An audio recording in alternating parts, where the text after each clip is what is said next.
Take some pictures as proof. Hi everybody, I am Susie.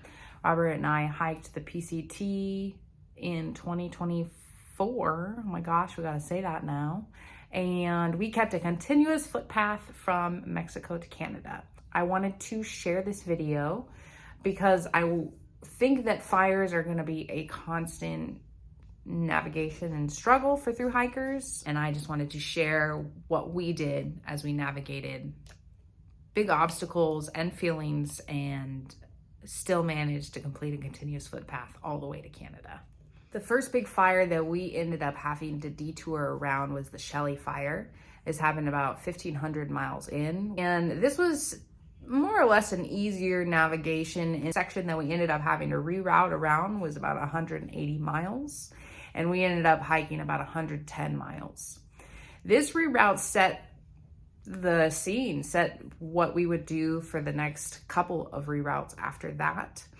Because with this one, we used the app Gaia, which is a free source. It's a free map. It may not be up to date. So in this reroute that we did, we ended up taking some Forest Service roads and some back roads.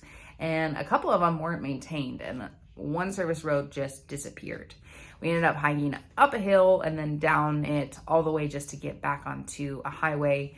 And we ended up wanting to hike Highway 99 in towards Wairika rather than keep going out in these service roads that weren't really anything amazing. And it was a great reroute. There was a lucky stop at a liquor store where we got a Gatorade and we had a lot of fun. There was a campground and we made our own trail, and that worked. It worked. I'm reading from our book, TravelWritePaint. The fire has closed down the PCT for 68.7 miles from the edge of Crater Lake to Shelter Cove at Willamette Pass. We have decided to hike the trail out of Crater Lake Park, then road walk Highway 138 to Highway 97. We will head north on the 97 all the way to get to Willamette Pass on Highway 58, where we can get back to the PCT at Shelter Cove Trail. This was a fun reroute. We ended up road walking, which I will say is dangerous and possibly would not be a good idea to do alone. But of course I had my husband, so I felt comfortable and confident going into it, knowing that he was going to be there with me. The number one cause of deaths on the PCT is actually getting hit or struck by a vehicle, believe it or not. So this is important enough to take caution with. And hiking on the road for miles and miles does suck, and water was definitely an issue. But we kept our continuous footpath again, and there was some fun stops along the way. There was a Sinclair gas station that had a full resupply and was possibly a better option for thru hikers going into Shelter Cove and that area. And you don't need to resupply in Chemult. You can actually go to the gas station, and they had a whole hot bar and everything, and it was lovely. And we were able to really navigate this fire.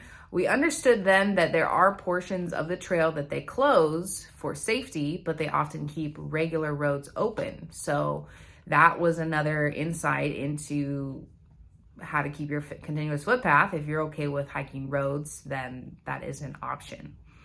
The other thing is you want to make sure that you don't hike a closed road during or in around that fire area, because even though there may not be a fire near there, you don't know, the road could be closed for emergency vehicles getting in and out of an area. So you want to be mindful of that. If it is closed, don't hike it. What was interesting about this second reroute was a lot of the fear mongering that happened on trail. I myself was so stressed out about the fire season, having been born and raised in Northern California and knowing how bad the fire season can get. But hearing the comments come down the barking chain of, oh, there's this many amount of miles closed on the PCT, really kind of made it very, very stressful. And I didn't feel like it needed to be that stressful. So I would encourage you to make sure you get current information and just wait until you get to an area that have service and you can then get all the information about the fire. Another good resource for that is the app called Watch Duty, and you can get a lot of information on road closures, so you can kind of cross-reference that with your maps on Gaia, and you can get a really good idea of what roads you can hike. And if there's some trails in the area of some sites to see, then that's a cool thing to add into that reroute. But you obviously have to pay attention to water, so then there you go. But Gaia really does have a great resource in that the water is shown on there, whether or not it's still flowing, that you have to figure out. But there are campgrounds on the maps and stuff like that. So you could plan a pretty efficient reroute if you're okay with road rocking occasionally and you feel confident and you have a buddy maybe. The next fire that we ended up having to reroute around was right at Cascade Locks. And so we ended up actually having to hike 100 miles in total on this reroute to walk around the closed area. And when we made it back to the PCT, we had only gone 50 miles north. So it was a big, long reroute. We went to Northwood, a small town that had a camp store very near where the roads that we were taking. And so we were able to get a resupply, and it worked out really well. There was actually a very beautiful river trail called the Lewis River Trail, and it was gorgeous. We hiked alongside of it and camped on the beach. It was beautiful. Roads, and ended up road walking. Aside from the Lewis River Trail, we did take a lot of back roads. But the cool thing about that too was we were on the back roads that went to sightseeing. So we went to waterfalls. We were really dedicated to this one because I really wanted to hike Goat Rock Wilderness. And a lot of people weren't able to figure out this reroute. There was only a couple of us that were out there, and a lot of people ended up having to skip ahead to and then hike Goat Rock southbound. So it was a pretty tricky reroute, and it did involve just hiking a lot of random BMX and dirt hiking trails. And we kind of strung some stuff together to make it happen, but it was a very challenging reroute, and I don't know if I would have been able to do it on my own, though it was fun, and it totally had its parts, so it was not a big deal. And then we got to go into Goat Rocks. The last reroute, which was my favorite reroute, we did fairly closely after leaving Leavenworth. It was so lucky for us because Thruhiking, that had been originally closed due to the fire, had reopened. So this reroute, I feel like we got so lucky with, and was so beautiful and such a cool loop that you could do in Washington that I definitely, you might even consider doing it on your PCT trek. I don't know, but it was very, very cool. We went into Wenatchee Lake, and then we did Phelps Creek Road, and then we went to Spider Meadows and the Spider Glacier. And then from there, we took Cloudy Pass Trail and we hiked into Holden Village. And then from there, Holden Village, we took 10 Mile Pass into Thruhiking.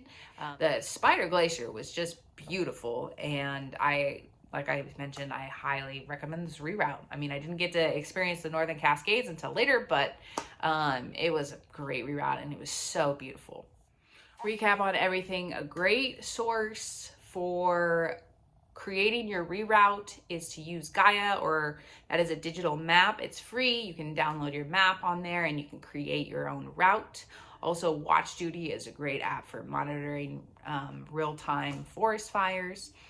And I think it would be very advantageous for you if you feel like a continuous footpath is something that you want to do, and you really do want to hold true to that. By all means, that's amazing.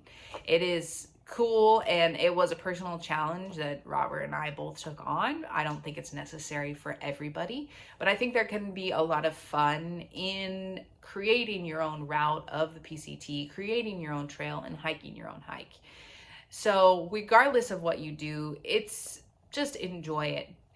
Enjoy it.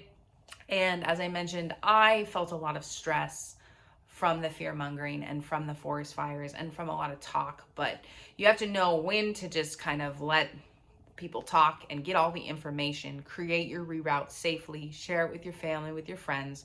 Don't hike on closed roads, and enjoy your reroute because it's going to be fun. I heard from several hikers as we were hiking that they were just devastated because they had to skip several sections.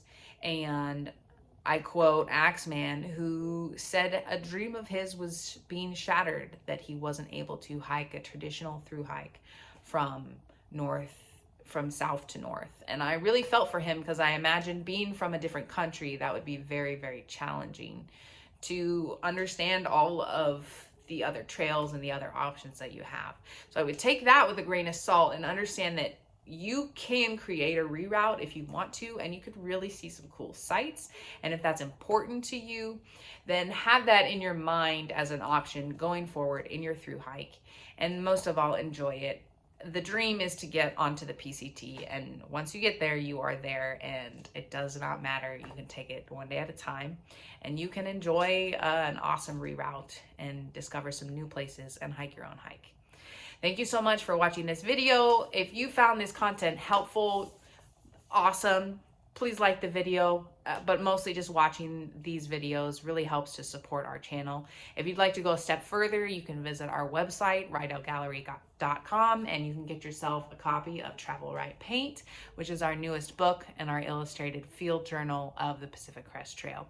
This is also how we will be affording our next through hike. So if you'd like to help support that, you can get yourself a book.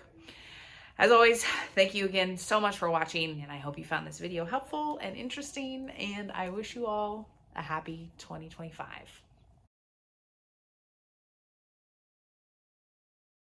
Congratulations. You are now watching me watch you, watching the camera, watching the computer. The internet's weird.